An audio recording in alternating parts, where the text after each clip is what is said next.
You ask Tiger to solve. This deals with linear equations with one unknown. The final result is x equals 4. Let's solve it step by step.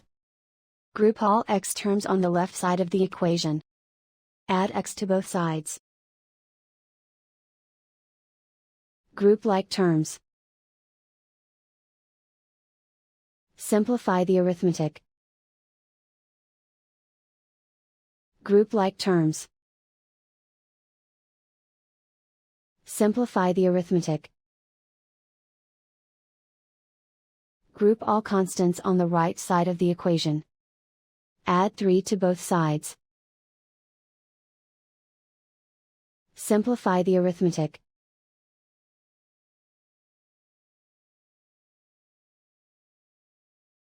Isolate the x. Divide both sides by 6. Simplify the fraction. Find the greatest common factor of the numerator and denominator. Factor out and cancel the greatest common factor. And so the final result is x equals 4.